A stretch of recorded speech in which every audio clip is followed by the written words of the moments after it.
విషయంపై 26 కులాల జేఏసీ ప్రతినిధులు వాళ్ళ కుల సంఘాలు అనేక మంది రోడ్డుపైకి వచ్చి ఎమ్మెల్యేలు మంత్రులు ముఖ్యమంత్రుల్ని అందరినీ కలవడానికి ప్రయత్నం చేశారు. కానీ వాళ్ళ ప్రయత్నం ఎమ్మెల్యేల వరకు మంత్రుల వరకే జరిగింది. కానీ అప్పటి నుంచి ఇప్పటి వరకు ఒక ముఖ్యమంత్రితో ముఖాముఖిగా కలవడానికి అవకాశం లేదంటే మనం ఎక్కడ ఉన్నాం, ఏ రాజ్యాంగంలో మనం బతుకుతున్నాం అనేది ఒక్కసారి మనం అర్థం చేసుకోవాలి.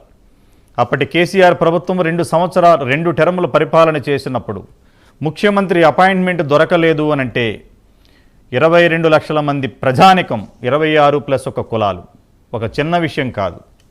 రాజకీయ కుట్ర కోణాలు అనొచ్చు, రాజకీయ ప్రత్యర్థుల్ని ఓడించడం అనొచ్చు, రాజకీయ ప్రయోజనాలు అనొచ్చు, ప్రాంత ప్రయోజనాలు అవ్వచ్చు, వ్యక్తిగత ప్రయోజనాలు అవ్వచ్చు, ఏదైనా కానీ 2 రాష్ట్రాలు విడిపోయినప్పుడు ఒక సమస్య అంటూ ఉండిపోయింది ఈ భారతదేశంలో అంటే తెలుగు రాష్ట్రాలలో 26 కులాల సమస్య. నిజంగా మనం అందరూ సిగ్గుపడాలి. చట్టాలు ఉన్నాయి, హైకోర్టులు ఉన్నాయి, సుప్రీంకోర్టులు ఉన్నాయి, రాజ్యాంగ వ్యవస్థ ఉంది. దైవం మీద ప్రమాణం చేసిన ఎమ్మెల్యేలు మంత్రులు ముఖ్యమంత్రులు అందరూ కూడా ఈ యొక్క 26 కులాలను తీసివేసిన ఉదంతం మీద మాట్లాడకపోవటం, చర్చించకపోవటం, సమస్యను పరిష్కరించకపోవటం, ఏదైనా ఎలక్షన్స్ కానీ ప్రజల యొక్క అవసరాలు ఉన్నాయంటే ఆయా ప్రభుత్వాలు ఆయా ప్రభుత్వ అధినేతలు ఆగమేఘాల మీద చట్టాలను జీవోలను ఇంప్లిమెంటేషన్ చేసి వాళ్ళకి న్యాయం చేసి తద్వారా దాన్ని ఓటు బ్యాంకుగా మార్చుకునే ప్రజాస్వామ్య దేశంలో మనం ఉన్నాం. ఎందుకు ఈ చట్టాలు, ఎందుకు ఈ సెక్షన్లు, ఎవరి కోసం? నిజంగా భారతదేశం మొత్తం మీద ఒక 26 కులాలను తీసివేసి 11 సంవత్సరాలుగా ఈ మన తెలంగాణ భూభాగంలో విచిత్రమైన సంఘటన ఏమిటంటే వీళ్ళు ఇక్కడే ఉంటారు, ట్యాక్సులు కడతారు, ఇక్కడే ఉంటారు, ప్లస్ ఓటు హక్కులు వినియోగించుకుంటారు, ఓటు వేస్తారు. ప్రతి ఎలక్షన్లో అంటే 2014 నుంచి మొదలు పెడితే 2025 వరకు కూడా చిన్న ఎంపీటీసీ జడ్పీటీసీ వార్డు మెంబర్ నుంచి మొదలు పెడితే ఎమ్మెల్యే ఎంపీ అన్ని రకాల ఎలక్షన్లో వీళ్ళ యొక్క ఓటు భాగస్వామ్యం ఉంటుంది. కానీ వీళ్ళు మాయలో పడుతూనే వస్తూ ఉన్నారు. మంత్రుల మాటలు నమ్ముతున్నారు, ఎమ్మెల్యే మాటలు నమ్ముతున్నారు, చివరికి ముఖ్యమంత్రి మాటలు కూడా నమ్ముతున్నారు. ఈ విషయంలోనే ఒక అడుగు ముందుకేసిన రేవంత్ రెడ్డి 2024 ఎలక్షన్ క్యాంపెయినింగ్ మా కాంగ్రెస్ ప్రభుత్వం వచ్చిన నెల రోజులలోపే కేసీఆర్ గారు చేసిన అన్యాయాన్ని తిరిగి మీకు పునరుద్ధరించి మీకోసం నేనున్నానంటే వీళ్ళందరూ నిజంగా రేవంత్ రెడ్డి గారిని ఇప్పటికీ కూడా ఒక దేవుడిగా చూస్తున్నారు. ఈ యొక్క కలియుగంలో నిజంగా చెప్పాలంటే ఒక ఆధ్యాత్మిక పరిభాషలో చెప్పాలంటే ఎవరూ లేనప్పుడు దేవుడే దిక్కంటారు. అలాగే ఈ రోజున ఈ యొక్క సమస్యకి రేవంత్ రెడ్డి గారు నిజంగా రాజ్యాంగ ఉల్లంఘన జరిగింది కాబట్టి రాజ్యాంగ పరిరక్షణ చేయాలని ఏదైతే ఆయన ముఖ్యమంత్రిగా ప్రమాణం చేసి ఉన్నారో దాన్ని అమలు చేస్తారనే నమ్మకం ఇప్పటికీ కూడా ఉంది. దీనికోసమే ప్రైమ్ నేను గత 4-5 నెలలుగా ప్రజాపక్షాన 26 కులాల పక్షాన మేము పోరాడుతున్నాం. కారణం మీడియా సంస్థలు ఉన్నది ఒక ఏదో బిజినెస్ కోసమో యాడ్ల కోసమో కాదు. సమాజంలో అణగారిన వర్గాలకు, బడుగు బలహీన వర్గాలకు, ప్రభుత్వానికి, ప్రజలకు వారధిగా ఉండేదే మీడియా. ఆ మీడియా నిజం నిర్భయంగా చెప్పడానికి ప్రైమ్ నేను మాకు నిజంగా గర్వపడుతున్నాం. ఈ సమస్యని మా మేనేజ్మెంట్ అండ్ సీఈఓ మేము తీసుకున్నందుకు ఏదేమైనా ఈ సమస్యను పరిష్కరించే వరకు మేము వదిలేది లేదు. ఎందుకంటే 26 కులాలంటే 22 లక్షల మంది వీళ్ళందరూ బతుకుతున్న నిజంగా జీవోత్సవంగా బతుకుతున్న ఈ జీవితాలను మనం వెలుగులోకి తీసుకురావడానికి ప్రయత్నం చేసేది వీళ్ళకి న్యాయం చేయాలని. ఒక తరం మిస్ అయితే రెండో తరం కాదు, ఆ తరం అంతా కూడా వీళ్ళు అన్యాయానికి గురవుతారు. రాజ్యాంగాలు ఉన్నప్పుడు రాజ్యాంగాన్ని కాపాడవలసిన బాధ్యత మీడియాకు ఉంది కాబట్టి మేము ఈ ప్రయత్నం చేస్తున్నాం. ఈ యొక్క డిబేట్లో మీరు కూడా పాల్గొనాలనుకుంటే స్క్రీన్ పై నెంబర్లకు ఫోన్ చేయండి. ఈ డిబేట్లో పాల్గొనాలని పరిచయం చేస్తాను. డాక్టర్ జె పూర్ణచంద్రరావు గారు, ఐపీఎస్ ఆఫీసర్, రిటైర్డ్ డీజీపీ, అలాగే national coordinator all India BSP party. నమస్కారం పూర్ణచంద్రరావు. మీట్లో ఉన్నారు సార్, మీట్లో ఉన్నారు. నమస్కారం అండి సత్యనారాయణ గారు. నమస్కారం సార్. గత 4 నెలలుగా ప్రైమ్ నేను 26+1 కులాల కోసం మనం పోరాటం చేస్తున్నాం. మీరు కూడా ఆల్ ఇండియా సర్వీస్ ఒక ఐపీఎస్ ఆఫీసర్గా ఉమ్మడి ఆంధ్రప్రదేశ్లో డీజీపీగా పనిచేసి ఆఫ్టర్ రిటైర్మెంట్ సమాజమే దేవాలయం అని మీరు భావించి బడుగు బలహీన వర్గాల కోసం మీ గళాన్ని ఇప్పి మీ యొక్క సర్వీస్ని మళ్ళీ రిటైర్ అయిపోయిన తర్వాత మీరు సేద తీరకుండా ప్రజాక్షేత్రంలో తెలుగు రాష్ట్రాలలో ఒక ఏ సమస్య వచ్చినా నేనున్నాననే మీరు, ఎందుకంటే చట్టాలను అమలు చేసే స్థితిలో, చట్టాలను ఇంప్లిమెంటేషన్ స్థితిలో మీరు ఉన్నారు గతంలో. కానీ ఇప్పటికీ కూడా తెలంగాణ ఆంధ్రప్రదేశ్ విడిపోయిన తర్వాత ఈ 26 కులాల సమస్యని అనేక మంది మంత్రులు ఎమ్మెల్యేలతో చర్చిస్తూ వస్తున్నాం. కానీ ఇప్పటికీ కూడా ఒక అడుగు ముందుకు పడలేదనే చెప్పాలి. రేవంత్ రెడ్డి గారు ఇచ్చిన మాట ప్రకారం బీసీ కమిషన్ అలాగే ప్రైమ్ 9 కథనాలతో స్పందించిన ప్రభుత్వం ఒక నోటిఫికేషన్ ఇచ్చి విచారణ పూర్తి చేసి ఇంచుమించుగా 4 నెలలు అయింది. విచారణ రిపోర్ట్ గవర్నమెంట్కి ఇచ్చారా, లేకపోతే ఇప్పుడు 42% రిజర్వేషన్ కోసం మొత్తం దేశవ్యాప్తంగా చర్చ జరుగుతుంది. ఈ 42% ఎంత త్వరగా ఇంప్లిమెంటేషన్ చేయాలని ఈ సమయంలో, అలాగే మన ఇప్పుడే జూమ్లో కనెక్ట్ అయ్యారు సార్, ఒకసారి లక్ష్మణ్ గారితో మాట్లాడి పూర్ణచంద్రరావు మీతో మాట్లాడతాను మళ్ళీ. లక్ష్మణ్ గారు నమస్కారం అండి. నమస్కారం సార్, ముందుగా మీకు మా ప్రైమ్ 9 తరపున ధన్యవాదాలు. ఎందుకంటే తెలుగు రాష్ట్రాలలో మొత్తం ఆంధ్రప్రదేశ్ తెలంగాణలో ఒక సీనియర్ బీజేపీ నాయకులు మీరు, అలాగే రాజ్యసభ ఎంపీ, అలాగే నేషనల్ ఓబీసీ సంబంధించిన అధ్యక్షులుగా కూడా ఉన్నారు. రెండవది మొన్న కూడా ఉపరాష్ట్రపతి ఎలక్షన్లో మీ పేరు కూడా ప్రస్తావనకు వచ్చి పరిశీలన చేసినట్టు మేమందరం గర్వపడ్డాం. వన్స్ అగైన్ మీకు కంగ్రాచులేషన్స్. ఎందుకంటే ఆ లిస్టులో మీరున్నారు, ఒక తెలుగువాడిగా మేము గర్వపడుతున్నాం. రెండవది సార్, మన లక్ష్మణ్ గారు, ఇప్పటి వరకు రేవంత్ రెడ్డి గారు ఇచ్చిన ఇంచుమించుగా 2 సంవత్సరాలు కావస్తుంది. నోటిఫికేషన్ ఇచ్చారు ప్రైమ్ 9 కథనాలతో. రిపోర్ట్ ఇవ్వడానికి కూడా ఇంకా సుప్రీంకోర్టుకి కూడా ఇంకా మేనమేసాలు లెక్క పెడితే, ఇంత ప్రజాస్వామ్య దేశంలో మీరే చెప్పాలి సమాధానం.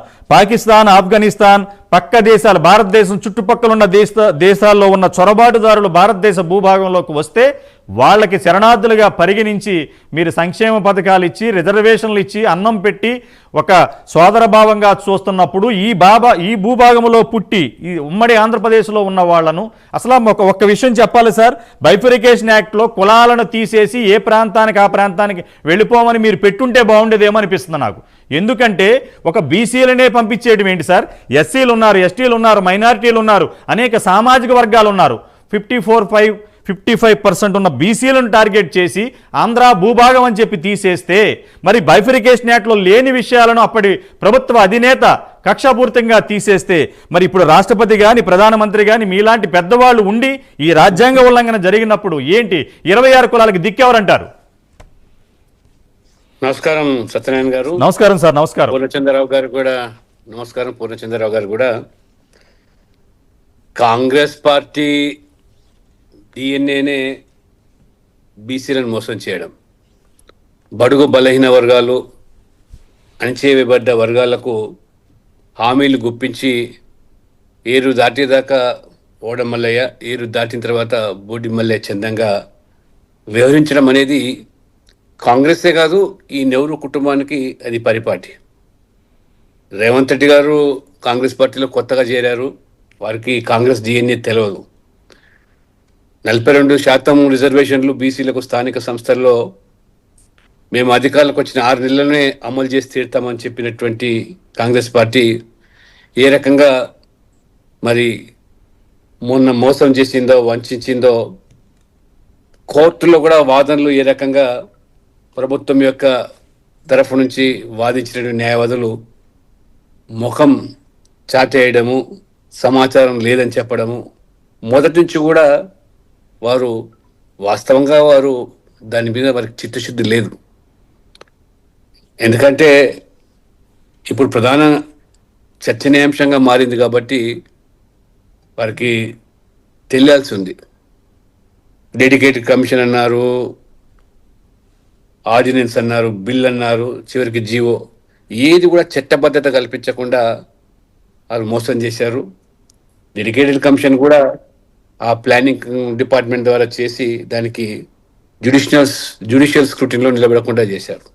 అంటే వాస్తవంగా ఈరోజే కాదు, నేను మొదటి నుంచే చెప్తూనే ఉంటాను, నెహ్రూ కాలం నుంచి కూడా మొదటి బీసీ కమిషన్ కలేకర్ కమిషన్లో కూడా క్యాస్ట్ సెన్సస్ చేయాలని చాలా స్పష్టంగా ఉన్నప్పటికీ కూడా నెహ్రూ ఏ రకంగా దాటవేశాడో, 17 సంవత్సరాలు ప్రధానమంత్రి ఉన్నప్పటికీ. ఆ తర్వాత ఇందిరాగాంధీ మండల్ కమిషన్ సిఫార్సు కూడా బొట్టు దాఖలు చేసింది. రాజీవ్ గాంధీ పార్లమెంటరీ స్వయంగా మండల్ కమిషన్ విభేదించారు. రిజర్వేషన్లు కులాల వారిగా ఉండకూడదు, ఆర్థిక ప్రాతిపదికగా ఉండాలని వాదించినటువంటి రాజీవ్ గాంధీ చరిత్ర అది కాంగ్రెస్ చరిత్ర. ఇవాళ ఏదో రాహుల్ గాంధీ మొసలి కన్నీరు కాస్తున్నాడు, కేవలం అది ఓట్ల కోసం బీసీలను అమాయకులను మోసం చేయడమే. బీఆర్ ఎన్నికలు వస్తున్నాయి కాబట్టి అక్కడ బీసీలకు ఏదో మేము అంటే బీహార్లో వాస్తవంగా బీసీల ప్రభావం ఉంది. OBC, EBC, extreme backward class సంఘటితంగా ఉన్నారు. వాళ్ళను ఓట్లను మరి పొందేదానికి రాహుల్ గాంధీ రేవంత్ రెడ్డి మీద తీసుకొచ్చిన ఒత్తిడి తప్పితే వాళ్ళకు దీని మీద చిత్తశుద్ధి లేదు.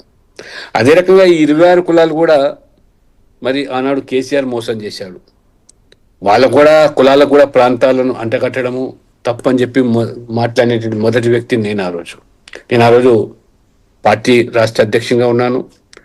ఖచ్చితంగా 26 కులాలు మరి వాళ్ళ తాత ముత్తాతల నుంచి వంశపారంపర్యంగా ఇక్కడ జీవన ఉపాధి కోసము పొట్ట కూటి కోసం వచ్చిన వాళ్ళను ఈ రకంగా వాళ్ళు ఆంధ్ర ప్రాంతం వాళ్ళని చెప్పి 3 తరాల తర్వాత చెప్పి బీసీ వాళ్ళకు మరి చెల్లుబాటు కాదని చెప్పి ఒక జీవో ద్వారా కొట్టివేయడం ఇది భావ్యం కాదని చెప్పి ఏ మాట కామాట అన్నాడు. కృష్ణయ్య గారు కూడా బీసీ సంక్షేమ సంఘం కొనసాగించాలని చెప్పారు. సహజంగా తెలంగాణ ప్రాంతంలో కూడా వాళ్ళని తీసేయాలి, మాకు లాభం జరుగుతున్నటువంటి భావన ఏ వర్గాలకు లేదు.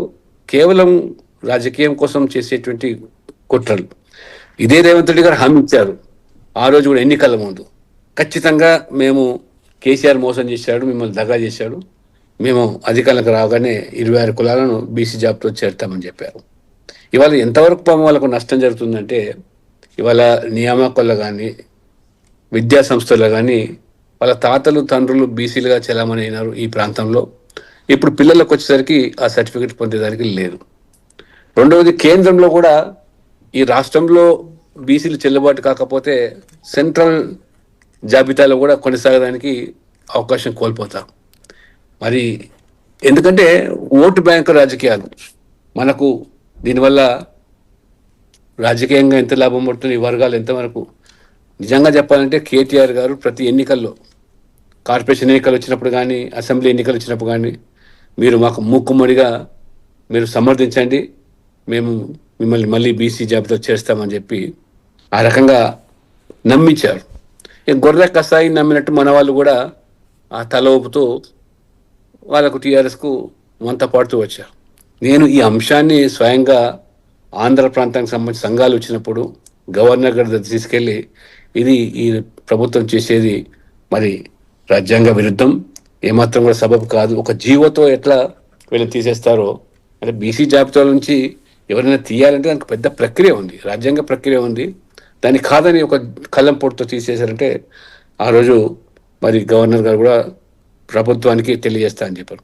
కేంద్రంలో కూడా నేను సంబంధించినటువంటి మరి సోషల్ జస్టిస్ మినిస్టర్ దగ్గర కూడా వాదించాను, ఇది తప్పు, ఇది తెలంగాణలో జరుగుతున్న విధానం. కేంద్ర మంత్రిగా ఉన్నట్టు రామ్మోహన్ నాయుడు కూడా ఈ తెలంగాణ ఆంధ్ర ప్రాంతానికి సంబంధించిన కులాలు మరి బీసీ జాబితాలో చేర్చాలి, సెంట్రల్ బీసీ జాబితాలో చేర్చాలని 2 పర్యాలు నేను ఎన్సీబీసీ చైర్మన్ హన్సరాజ్ అయ్యర్తో మీటింగ్ పెట్టినప్పుడు ఈ అంశాన్ని కూడా ప్రధానంగా ప్రస్తావించాను. ఆ రోజు జగన్మోహన్ రెడ్డి గారు కూడా వారు వాదించలేదు, తెలంగాణలో మా వాళ్ళకి అన్యాయం జరుగుతుంది. ప్రధానంగా వీళ్ళందరూ కూడా ఉత్తర ఆంధ్ర ప్రాంతానికి సంబంధించిన వర్గాలు, ఈ సామాజిక వర్గాలు ఎక్కువగా ఉండేది. మరి అక్కడ జగన్మోహన్ రెడ్డి గారు కూడా వారు విస్మరించారు. వారికి సామాజిక స్పృహ లేదు. జగన్మోహన్ రెడ్డి అయినా, రేవంత్ రెడ్డి అయినా, కేసీఆర్ అయినా వీరికి సామాజిక స్పృహ లేదు. సోషల్ జస్టిస్ అనేది కేవలం ఓట్లతోని రాజకీయాలతో ముడిపెట్టి ఆలోచన చేసేవారు తప్పితే సాంఘికంగా సామాజికంగా వాళ్ళ విద్య ఉద్యోగాల్లో ఏ రకంగా విస్మరింపబడుతున్నారు, తరతరాలుగా వారికి చేయుతనివ్వాలనేటువంటి కించిత్తు ఆలోచన లేదు. ఇప్పుడు ఇక వారు బీసీ పల్లకి ఎత్తుకొని మనకు నీతులు చెప్తా ఉంటే మరి ఆశ్చర్యం కలుగుతుంది. ఇప్పటికైనా రేవంత్ రెడ్డి గారు దీని మీద ఏమాత్రం జాప్యం చేయకుండా వెంటనే మరి స్పందించాలా, ఆ నివేదిక సమర్పించాలి. ఇది రేవంత్ రెడ్డి గారు ఈ ప్రభుత్వం అనుకుంటే దానికి ఏ రాజ్యాంగం అడ్డురాదు, ఏ చట్టాలు అడ్డుపడవు, ఏ కోర్టులు కూడా అడ్డుపడవు అనేది నాకు తెలిసి ఒక అమ్మాయి కూడా కోర్టును ఆశ్రయిస్తే కోర్టు అమ్మాయికి అనుకూలంగా తీర్పునిచ్చింది. నా బీసీ స్టేటస్ కోల్పోవడం వల్ల నాకు విద్యా రంగంలో ఇబ్బంది అవుతుందని చెప్పినప్పుడు ఒక అమ్మాయికి కోర్టు అనుకూలంగా తీర్పిచ్చిన ఉదంతం కూడా ఉంది. కాబట్టి ఇప్పటికైనా రేవంత్ రెడ్డి గారు మీ మోసాలు పక్కన పెట్టండి. కాంగ్రెస్ ఈ వర్గాలు కూడా నేను విజ్ఞప్తి చేస్తున్నాను, మీరు సంఘటితంగా పోరాటం చేయండి. ఇది విజ్ఞాపనలతోని లేదా ప్రాధాయపడతో సాధ్యం, హక్కుల కోసం పోరాడండి. సంఘర్షణ చేయండి, లక్ష్మణ్ మేము గారు. అండగా ఉంటాం, మేము నాయకత్వం వహిస్తాం, ముందుకు రండి అని చెప్పి పిలుపునిస్తున్నాం. లక్ష్మణ్ గారు, ఒక విషయం చెప్పండి, ఇప్పుడు దీనికి పరిష్కారం ఏమిటి? రెండోది, ఇప్పుడు జూబ్లీస్ ఎలక్షన్స్ వస్తున్నాయి, కొద్ది రోజుల్లో జూబ్లీస్ ఉన్నాయి, తర్వాత కమింగ్ అప్లో మన జిహెచ్ఎంసీ ఎలక్షన్స్ కూడా ఉన్నాయి. ఇక్కడ సేమ్ ఇదే పాట పాడతారా మళ్ళీ ఈ రాజకీయ పార్టీలన్నీ కూడా? మేమున్నాం మీకోసం, ఏమీ భయపడకండి, అధైర్యపడకండి అని చెప్పి ఇంకో 12 సంవత్సరాలు కూడా అడుగు పెట్టొచ్చా? అంతేనా? సత్యనారాయణ, నేను మీ ద్వారా వారికి ఒక సూచన ఇస్తున్నాను. ఈ వర్గాలు సంఘటితంగా ఉన్నాయి, అసోసియేషన్స్ ఏర్పడ్డాయి.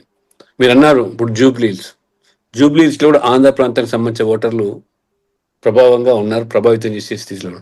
వీళ్ళందరినీ కూడా ఈ మన ప్రధానమైనటువంటి అంశం డిమాండ్ అని చెప్పి వీళ్ళందరూ కూడా ప్రతి అసోసియేషన్ నుంచి ఒకరు నామినేషన్ వేసి ప్రభుత్వం మీద, పార్టీల మీద ఒత్తిడి పెంచితే దిగి వస్తారు. లేకపోతే ఇది ఆషామాషిగా తీసుకోవడం, ఇది పరిపాలన, ఇది సరైన సమయం.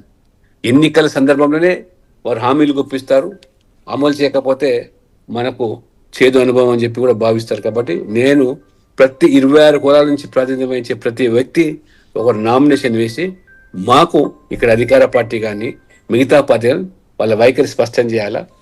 ఆ రకంగా గడువు ఇచ్చకపోతే ఏ రకంగా రైతులు నిజామాబాద్ లో ఆ రకంగా నామినేషన్ ఇచ్చి సాధించుకున్నారో అక్కడ పసుపు రైతులు. కాబట్టి హ్యాట్స్ ఆఫ్ టు రైతులు. మరి మీకు ఎందుకు అంత మరి ఆ పోరాటం చేసే పటిమ ఎందుకు లేకపోతుందో ఈ 26 కులాల ఈ నాయకులు నేను ప్రశ్నిస్తా ఉన్నాను. సేపు నాయకుల చుట్టూ ప్రాధాయపడడం కాదు, రైట్, వీధుల్లోకి వచ్చి ప్రజాక్షేత్రంలోకి రావాలంటారు. అలాగే 26 కులాల జేఏసీ తరపున నామినేషన్ వేస్తే బాగుంటుందంటారు. Day one we are for them. ఇవాళ మేము ఇక్కడ అధికారం లేము, దురదృష్టం. వాళ్ళకి న్యాయం జరగాలంటే మరి ఒక సామెత ఉంది కదా తెలుగులో, గాడికి గట్టేసి బర్రెకు పాలు పితికితే ఎక్కడ. కాబట్టి ఇప్పటికైనా వీళ్ళు కూడా మరి జ్ఞానోదయం కావాలా. ఇప్పటికైనా మీ హక్కుల కోసం ఇది సరైన మీరు ప్రస్తావించారు కాబట్టి చెప్తున్నాను. జూబ్లీహిల్స్ రైట్, అందరూ కులానికి ఒకరు వెళ్ళి నామినేషన్ వేయండి, మా ప్రధాన డిమాండ్ అని చెప్పండి. అప్పుడే అన్లెస్ అంటిల్ అది ఒక ఇష్యూ అయితే గానీ ఈ ప్రభుత్వాలు స్పందించవు. రైట్ సార్, నేను కూడా ఢిల్లీకి వెళ్ళాలి సత్యనారాయణ గారు. పార్లమెంట్ బోర్డు మీటింగ్ ఉంది ఇవాళ. ఎన్నికలు మళ్ళీ సమస్యపై చంద్రబాబు గారు కూడా నమస్కారం. Right sir, right sir, thank you. Me Zoom line లోకి వచ్చినందుకు, మీ అమూల్యమైన సమయాన్ని కేటాయించిన. ఏదేమైనా నిజంగా ఇప్పుడు మన పూర్ణ లక్ష్మణ్ గారు చెప్పినట్టు 26 కులాల జేఏసీ తరపున జూబ్లీహిల్స్లో వాళ్ళు నామినేషన్ వేస్తే తప్ప ఈ ప్రభుత్వాలు దిగిరా ఉన్నారు. మళ్ళీ డిస్కస్ చేద్దాం, ఒక బ్రేక్ తీసుకుందాం, బ్రేక్ తర్వాత డిస్కషన్ కంటిన్యూ చేద్దాం. చూస్తూనే ఉండండి.